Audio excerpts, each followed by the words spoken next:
Hey there, I'm Paul Holcroft from Holcroft Acres. Hey, I'm super excited today because I got in the mail my first Scion order. We're going to be expanding the orchard significantly this year, and one of the things that I've decided to do with that orchard is to preserve some heirloom apple varieties. I've sort of gone off the deep end in terms of my interest in antique and heirloom apple trees.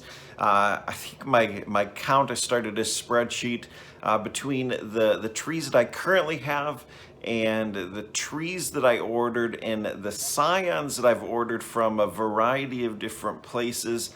My total number of varieties of apple trees, should my grafting take, we're going to have about 180 different varieties of trees.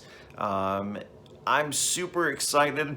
I've actually had to, my wife has cut me off a couple of times, told me to stop ordering scions, and then I ordered some more, and she says, no, really, for real, you got to stop ordering scions. So I am excited to do some grafting this year to share this journey with you guys, and I'm excited to share with you guys now my first signs that came in the mail today. These are coming from Derek Mills at Hocking Hills Orchard in Logan, Ohio. I have never been to the orchard. I hope to this fall have a chance to go down and see it firsthand. Never actually met Derek, but he's been great just communicating through email. Derek has 1,700 varieties, different varieties there at Hocking Hills Orchard. Something for me to strive towards. That's a lot of apple trees, a lot of different varieties. And he sells Scion wood, and so my order came in the mail today. And I want to share with you some of the different varieties that I got. So here's the order that came from Hocking Hills Orchard. I promise I'm not going to go through every one of my Scion orders that comes in the mail, but since this is my first, I'm super excited and just want to share some of this with you guys. Derek there at Hocking Hills, he's got 1,700 varieties of apple trees, but he does limit the number of scions that he'll send to any one person to 25 varieties. That way he can send more scions to more different people. So no doubt I will be ordering from him again. And so let's just go through some of these varieties. This here is Lady Apple. The Lady Apple comes from France, dates back to 1628. One of the things that I focused on when putting together my order from Hocking Hills Orchard was he's got a lot of rare and unique varieties that you can't find anywhere else. And I tried to go with a lot of rare, unique, and some really old varieties when I was putting together my order. There are some of these that aren't as old just because my wife cut me off from the signs that I could order, and so I had a few on my hit list that I really wanted to pick up, and so some of these aren't as old, but a lot of these come from some really old trees. This one here, this is Duke of Devonshire. This apple comes out of England, dated back to 1835. Here we've got a Sops of Wine. This is an interesting story. We don't actually know how old this tree, just know that it's a really old English variety. There are some other really old English varieties in this pile as well. We don't have documentation for just how old Sops of Wine is. It could be 500, could be 1,000 years old, and so it's an old tree. Here we have Summer Rambo. This comes out of France in 1535.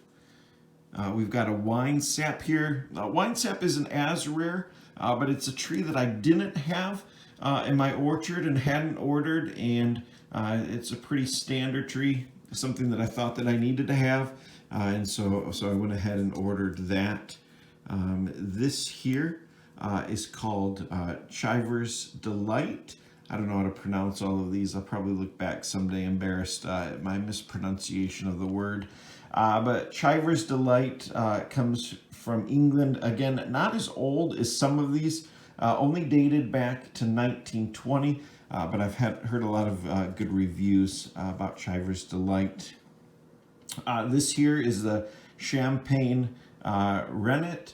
This is French apple going back to 1667. Here we have an apple called Candle Sinap. Comes from Crimea, the 1700s. This is the gilliflower. This is an English apple going back to 1629. Next we have here, let's see, this is the Fenouillet de Ribours, French apple, 1600s. Here we have Opalescent. Again, not an old apple, but being from Michigan, something that was on my hit list. I couldn't find it in as many places. I probably could have ordered it somewhere else. But it's a Michigan apple from the 1800s, something that I thought that I needed to have in the orchard. Here we have Coeur de Boeuf, French apple. This tree can be traced back to the 1200s, and so people have been growing this variety for the last 800 years. There's some just incredible history to me in some of these trees. This here is a Hewe's crab apple. Again, not a super rare variety, but something that I hadn't ordered yet. It's a classic crab apple, supposed to be a good cider apple, and something that I needed to order. Crab apples are actually really important in the orchards for pollination as well. You have to have a couple of different trees blooming at the same time within a certain distance, and the crab apples have a longer period of time that they're in bloom, and so they can potentially pollinate a number of different types of apples, so it's good to have around in the orchard. This variety here, this is green Newtown Pippin. Newtown Pippin is a fairly standard heirloom variety. I actually have a couple of trees that I ordered from Trees of Antiquity that are Newtown Pippin. The green Newtown Pippin is believed to be a sport variety, meaning that a branch on a tree one time grew a slightly different apple, and that branch was engrafted, and like I say, it's nearly identical to the Newtown Pippin, but just slightly different. Here we have the Isle of Wight Pippin. It comes from the Isle of Wight, 1700s. Here we have, this is the old Pearmain. Pretty gnarly looking stick there. The old Pearmain comes from England. It can be traced back to the 1200s. It's another just really old variety. An even older variety we have here, and again, I'm going to mispronounce this, but it's Edelborsdorfer. It's from Germany. It can be dated back to the 1100s. It's a 900-year-old apple tree. That's pretty cool to me. Here we have the Caville Rogue, French apple tree going back to 1670. We have the Worcester Pearmain. That's an English apple going back to the 1800s. Here we have the Scarlet Crofton. Scarlet Crofton is an Irish apple from the late 1500s, so 400 or 500-year-old tree. This here is the white winter Pearmain. It's a little bit different than just the winter Pearmain. This is actually an American tree. It's from Indiana, the late 1800s. We've got the Cornish Aromatic right here. This Scion here, that's from Cornwall in the 1500s. This here is Devonshire Corendon. It is Normandy 1678. And then this here, you'll notice that most of the Scion wood that you're gonna purchase comes in anywhere from 8 to 12 inch sticks, 6-8 inches sometimes, depending on the company. But here you'll notice that these sticks are a little bit shorter. And so this was just what was available. This is Colonel Vaughan. It's an English apple that goes back to the 1670s. Now each one of these Scions is enough to graft 2, 3, maybe even 4 for a skilled grafter. You really only need a couple of buds, and you can see the buds on here. There, that's a bud, that's a bud. And so even each one of these sticks, it may be possible from these to graft a couple of different trees. I may just, since I'm new to grafting, each one of those be separate. But sometimes these trees are slow growing. Sometimes this is all that you're able to get. And man, I tell you what, I'd rather get a small piece of Scion from a new variety to be able to try it. Something else that Derek does there at Hocking Hills Orchard, he also includes, if you buy 5 or 6 Scions, he'll always include one for free as well. So he's included in here, not knowing that I've already got some a yellow transparent. I've already got a yellow transparent tree. That's also the tree that my in-laws have that I'm grafting as well, but I'll graft this one as well and give it to a friend or plant it somewhere. And so just wanted to share with you guys these Scions. I've got a friend who makes fun of me for just buying sticks, but each one of these sticks has the genetics to become a full-sized apple tree. Just to put this into some perspective, just economically, I've got ordered right now currently about 150 different varieties of Scion wood. I've got several hundred rootstock that's coming. So to buy an apple tree in the store, you're looking at $30-40, somewhere in that range. I've seen them, some places sell them as high as $50.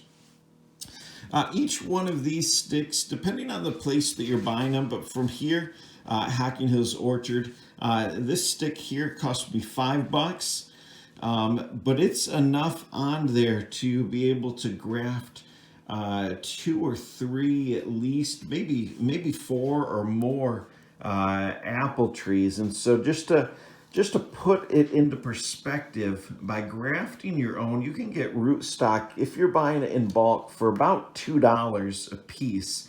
And if you figure out what $5 is divided by 2 or 3 apple trees, you're looking at only $3 or $4 per tree to start a new tree. The time that it takes for these to begin producing, it could be 5, 7, 10 years for some of these varieties. but I'm okay with that. I've got 24 apple trees that I planted last year. I've got another 21 trees that I ordered that I'm going to be putting in the ground this spring. They're bare root that are shipping to me. And so if these 25 varieties do take 5 to 10 years to begin producing, I've still got 40 trees that are currently, 2-3-year-old trees. And so it is a little bit more of a time investment to graft your own, but in terms of the economics and not only that, but a lot of the varieties that I've ordered Scion wood for just aren't available commercially. You can't just go to the local store and buy some of these 800-year-old trees. It's sort of a niche market for collectors like myself. And so grafting is really the only way that you can even get your hands on some of these old varieties. So I just wanted to share with you. I am super excited. I've got nothing but positive things to say about Hocking Hills Orchard. I highly recommend it. We'll be ordering again from them in future years. Like I say, an incredible selection, good prices, good customer service. So I'm really excited to see what these look like in the coming years. Guys, thanks for watching.